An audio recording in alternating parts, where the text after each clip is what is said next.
Bonjour à tous, je suis ravie de vous retrouver aujourd'hui. Alors cette vidéo s'adresse à vous si vous êtes scorpion, si vous êtes ascendant scorpion, quel que soit votre signe solaire, ou si vous avez votre Vénus, votre signe lunaire en scorpion. Alors votre Vénus, effectivement, si vous avez la Vénus en scorpion, il peut y avoir des résonances avec tout ce qui est en relation avec les émotions, les sentiments, la vie amoureuse, tout ce domaine-là, le domaine émotionnel et sentimental. Alors, commençons par la tendance. Le monde et le 8 d'épée. Ah, c'est étonnant ça, comme énergie. Le monde et le 8 d'épée. Alors là, ouais, il est question de reprendre le pouvoir. Il est question de se libérer de ses chaînes. Il est question de reprendre sa liberté. L'énergie va vous amener dans ce sens. Dans l'idée, effectivement, de vous sentir libéré, libre, de vous sentir accompli. Là, j'ai l'impression que quelque chose qui vous ralentit aujourd'hui et qui a un rapport bien sûr avec le passé. Là, il est question de reprendre le pouvoir, de reprendre confiance en soi, reprendre le pouvoir, reprendre confiance en soi, retrouver un état d'esprit positif et puis se dire, ben en fait si, je suis capable, je suis capable de, je peux faire ou réaliser ce que je veux mettre en place. C'est vraiment ça. C'est ce que je ressens fortement. Donc on va voir par rapport à... On va voir ce qui se passe. Alors, émotionnel et sentimental. Pour vous les scorpions, le serpent, la tour. Ouais, on rumine, on cogite. Tension, conflit intérieur, conflit émotionnel, conflit personnel par rapport à un passé. Là, il y a quelque chose qui se passe pas forcément très bien ici. Avec le serpent, je pense que c'est en soi par rapport à soi ici. Je vais avoir une autre lecture après. Mais là, au niveau émotionnel et au niveau de la vie sentimentale, avec le serpent, il y a quelque chose qui est compliqué. Je ris parce que l'expression qui m'est venue, c'est on se fait des nœuds au cerveau. Vous voyez, quelque chose comme ça. On rumine trop, peut-être, quelque chose. Eh bien, c'est une forme de déni, quelque part, ou quelque chose qui n'est pas accepté. On va venir vous titiller sur ce domaine-là, sur ce point-là. Vous faire travailler sur quelque chose que vous refusez d'accepter ou vous refusez de comprendre peut-être aussi, hein, c'est possible. Dans l'optique toujours de s'accomplir soi ou de se libérer de quelque chose. Et je pense que là, ça a un rapport direct avec effectivement quelque chose qui est investi émotionnellement, c'est un rapport avec votre passé sentimental. Là, on voit que pour certains d'entre vous, il est ou il a été question d'une procédure, d'un divorce, d'une séparation, d'une relation qui s'est pas bien passée ou qui s'est pas bien terminée. Ça a été très compliqué. Peut-être que vous êtes encore dans ces énergies-là et que vous pensez, vous croyez, ce n'est pas forcément une réalité, ne pas être capable de vous défaire de cette énergie, de vous en sortir et de passer à autre chose. Pour moi, c'est une perception. Hein. C'est une perception, c'est pas une réalité. Donc là, voilà, c'est compliqué, on réfléchit, on a du mal quand même ici à prendre de la hauteur, à prendre du recul par rapport à une situation qui crée un conflit intérieur, un conflit personnel, une dualité, une contradiction, ça peut être tout ça ici. Hein. Le serpent, c'est aussi... C'est l'énergie quelque part, le serpent de la malhonnêteté, mais la malhonnêteté vient pas toujours de l'extérieur. On peut aussi ne pas forcément toujours être au clair avec soi-même, être honnête avec soi-même, et c'est pour ça qu'on a peut-être ici quelque chose qui va venir vous faire travailler sur une forme de déni ici, dans quelque chose qui est vécu ou dans quelque chose qui est ressenti. Donc c'est pas tant forcément tout négatif, tout positif, c'est juste que là, c'est un mois où il y a vraiment effectivement quelque chose qui est travaillé, où on voit qu'il y a une difficulté ici. Ça peut être une solitude, là. L'autre lecture que je peux avoir, c'est qu'avec la tour, on va parler de célibat, ou on va parler de solitude. Et ça, on voit que là, c'est quelque chose qui n'est pas forcément très très bien vécu ici. Est-ce qu'il n'y a pas l'idée de se dire ici, bah finalement, je veux pas rester seule. Je veux pas être seule. Et je préfère être dans une relation qui peut être basée uniquement sur le charnel, uniquement sur sur ce côté-là, sans pour autant que ce soit constructif. C'est pas grave, je m'en fiche, je préfère ça plutôt que d'être tout seul ou toute seule. Et j'ai l'impression que c'est quelque chose de cet ordre-là ici. Pour certains ou certaines d'entre vous, on regarde avec le tarot. Le 2 de bâton. Là, on voit qu'il y a une complication, une complexité, quelque chose qui vous contrarie, qui est compliqué à vivre ou à gérer et qui vous empêche quelque part dans une certaine mesure de vous projeter. de vous projeter dans un après, de vous projeter dans autre chose, de vous projeter tout court. J'ai l'impression que vous êtes plus tourné vers le passé finalement que vers l'avenir, ou simplement à vous concentrer sur ce qui se passe en vous, ou actuellement, ou ce qui se passe dans votre vie, que ce soit émotionnel, dans les ressentis, ou que ce soit vraiment dans ce qui est vécu sur la vie sentimentale. Le 2 de bâton, c'est aussi l'idée d'être dans l'attente ici. Avec le 2 de bâton, en général, on attend. Ça peut être aussi quelque part une forme de passivité ici. On attend, mais il y a quand même des décisions à prendre. Il est temps d'entrer en action, de prendre des décisions par rapport à ce qui vous blesse, qui vous contrarie, par rapport à quelque chose ou quelqu'un qui vous a déçu. Avec le 2 de bâton, en général, c'est qu'il est temps de penser à l'action. Il est temps d'agir. C'est plus le moment trop de la réflexion, mais plutôt c'est le moment de l'action, c'est le moment de prendre des décisions pour prendre une nouvelle direction, pour quelque chose de nouveau, et d'entrer véritablement en action. Le 3 de coupe, bon, bah il y a quand même ici des festivités, il y a quand même des choses qui sont fêtées, il y a quand même ici un entourage qui est présent avec le 3 de coupe, hein. Ça peut être les amis, ça peut être la famille, ça peut être, voilà, il y a quand même ici peut-être une date importante, un événement important, il y a quelque chose ici qui est fêté, il y a quand même une certaine légèreté, et peut-être trop, j'allais dire, peut-être que c'est ça aussi, hein, pour certains ou certaines d'entre vous, où on est dans la légèreté, pour ne pas être seul, pour ne pas se sentir seul. Donc ça, c'est quelque chose, je pense, qui va être effectivement réfléchi, travaillé, remis en question. Même si à certains moments, on n'a pas envie d'y penser à tout ça. On a simplement envie de s'amuser, de prendre du bon temps, sans se poser de questions, sans planifier. Sauf que là, il y a quand même quelque chose qui va vous amener à vous poser des questions par rapport à ça. Parce que finalement, cette situation ici, j'ai l'impression que c'est quand même quelque chose qui n'est pas forcément choisi, voulu, véritablement. Ou en tout cas épanouissant.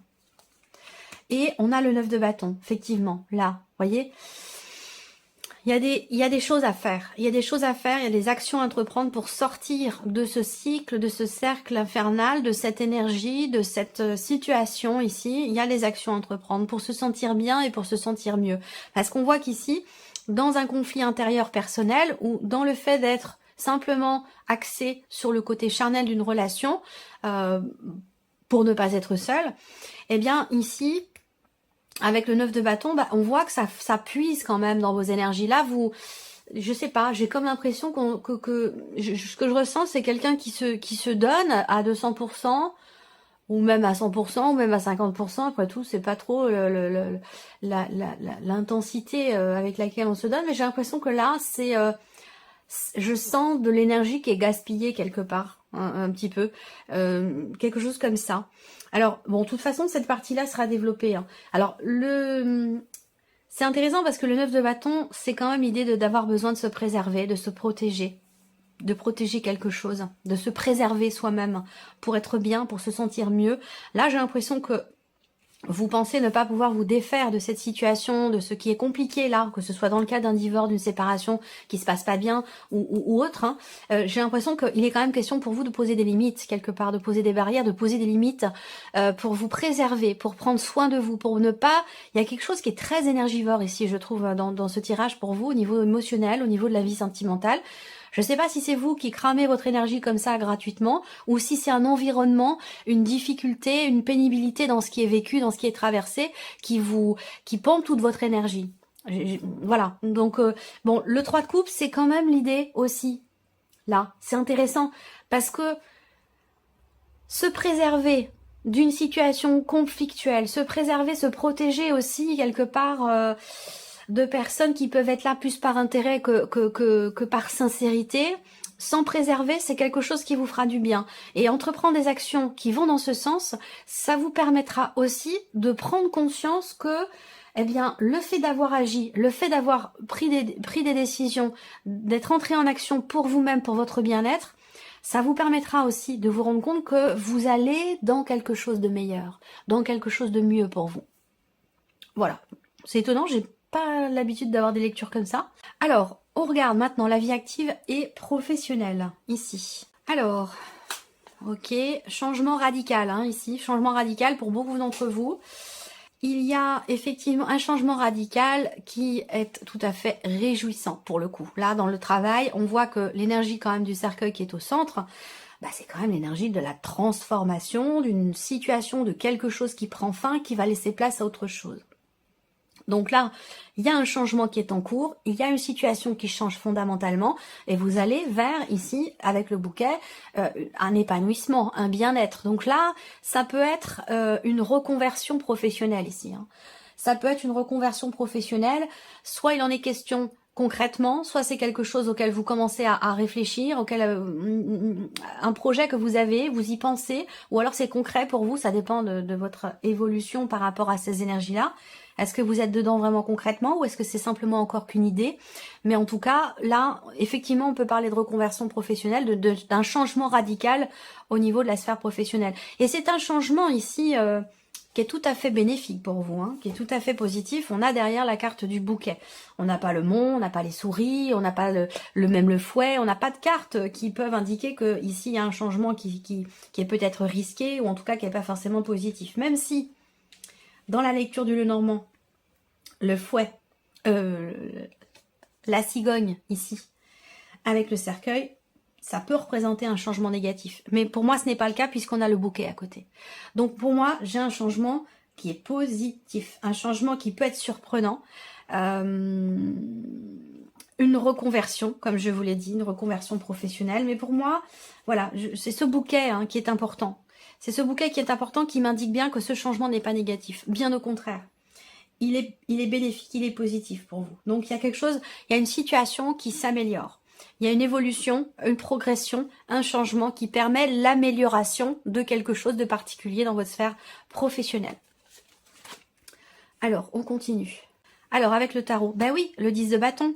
Donc, il y a bien un changement qui vous permet de souffler, qui vous permet de vous défaire d'une situation qui était vécue un peu comme un poids, comme un ralentisseur, un dos d'âne, un truc qui fait qu'on est obligé d'y aller lentement. Donc là, pour moi, avec le 10 de bâton, effectivement, il y a cette notion de fin de cycle déjà, hein, fin de cycle, changement, transformation ici, changement radical. Donc là, dans la vie pro, pour vous, les scorpions, c'est un mois important, ça peut être un mois charnière, un mois de reconversion, un mois de changement qui vous amène ici un bien-être. On va voir avec le tarot l'étoile, ok, sérénité, confiance quelque part ici, dans quelque chose qui s'arrête, dans quelque chose qui prend fin, dans cette transformation qui est en train de se matérialiser pour vous au niveau professionnel. Ah, le 7 d'épée.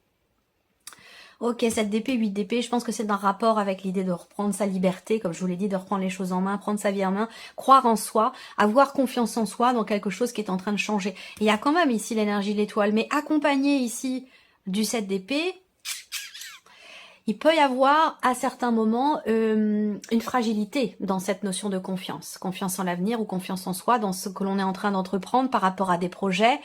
Là, on voit bien qu'il y a un projet ou un changement qui vous permettrait de souffler un peu, de vous libérer d'un poids, de quelque chose qui a été vécu difficilement. Mais en même temps, ici, il y a parfois le 7 d'épée, encore une fois, ça rejoint ce que j'ai dit tout à l'heure par rapport aux énergies principales. Je l'aime pas trop cette carte-là, hein, elle est mi-figue, mi-raisin. C'est la fuite en avant, c'est le manque d'honnêteté, c'est l'énergie de quelqu'un qui n'est pas prêt ou qui ne veut pas ou qui ne peut pas assumer une situation. Donc on préfère prendre la fuite plutôt que de regarder les choses en face et d'assumer. Et donc là, voilà, il y a quelque chose de cet ordre-là qui fait que la confiance, elle vacille à certains moments. Donc peut-être que là, il y a une appréhension à se dire, mais bon, ça va pas me plaire. Voyez, dans ce qui est en train de changer, il y a peut-être de la mauvaise foi, là. Il y a peut-être alors, je ne juge pas, hein, bien entendu. Je le précise quand même parce que je pourrais avoir des commentaires qui me disent... Ah, bon, je précise quand même que je ne juge pas. Je suis un être humain comme vous. J'ai vécu comme vous. J'ai fait des erreurs comme vous. J'en ai appris certaines leçons également comme vous. Donc, je suis personne pour me permettre de juger. Mais c'est vraiment l'énergie que je ressens là. C'est vraiment l'énergie que je ressens là. Soit c'est un manque de confiance, soit c'est de la mauvaise foi. Mais il y a vraiment ici l'idée ça me parle de pouvoir libérateur. Ça me parle d'assumer quelque chose, peut-être qui est en train de changer. Et d'avoir confiance en ce qui s'arrête, en ce qui est en train de changer. Le cercueil, c'est mort et renaissance. Vous voyez, là, on a un cercueil donc qui peut indiquer... Évidemment, on parle de mort symbolique, on est dans la sphère professionnelle, je ne vais pas vous parler de décès. Donc on parle de fin.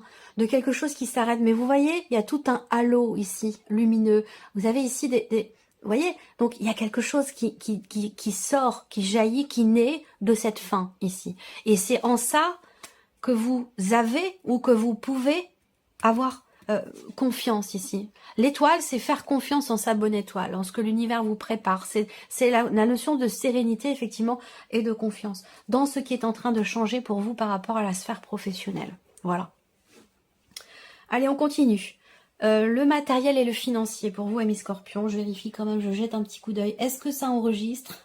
Est-ce que ça m'est arrivé hein, déjà? Ça m'est arrivé plusieurs fois, donc je vérifie maintenant régulièrement pour ne pas avoir à refaire le tirage ou à refaire la vidéo. Matériel et financier, ici. Ok, bon, bah, y a quelque chose qui avance tranquillement, doucement mais sûrement. L'énergie focus, c'est le bateau, donc on a effectivement cette notion de mouvement, d'avancée.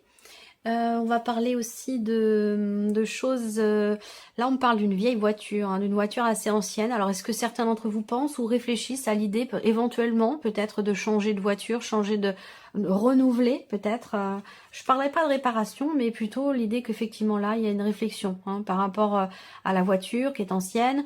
Ou alors, c'est une réflexion concernant des allers-retours, concernant un moyen de locomotion. Voilà, donc...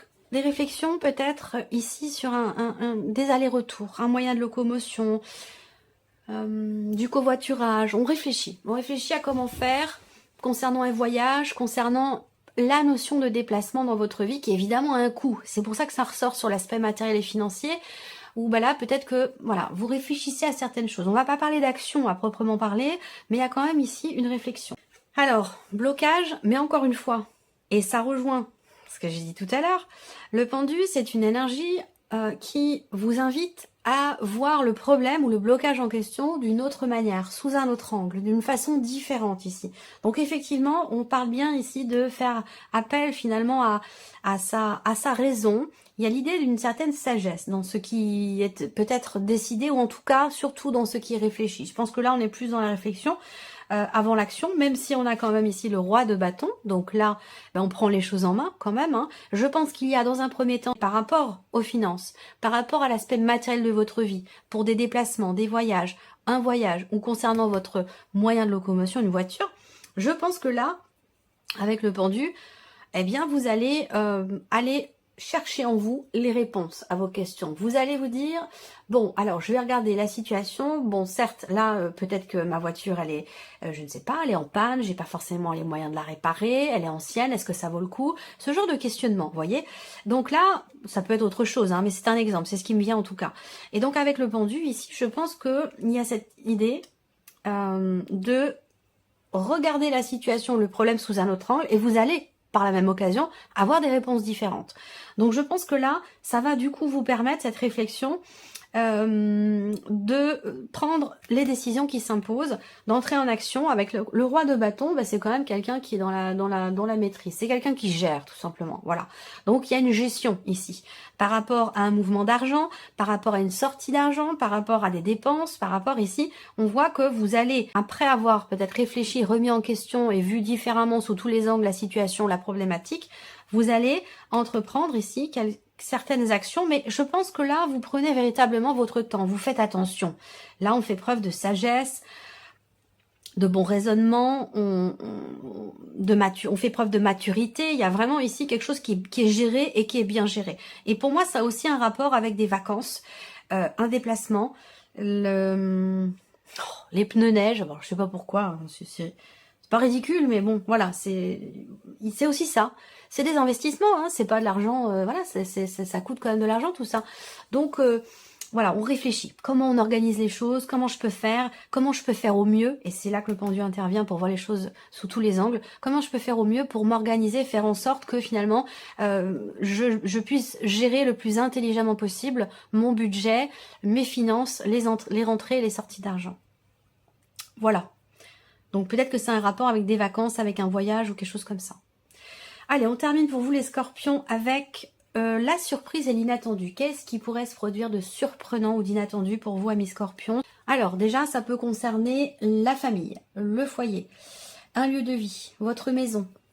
Cette surprise ou cet inattendu peut aussi vous concerner vous, par rapport à vous-même.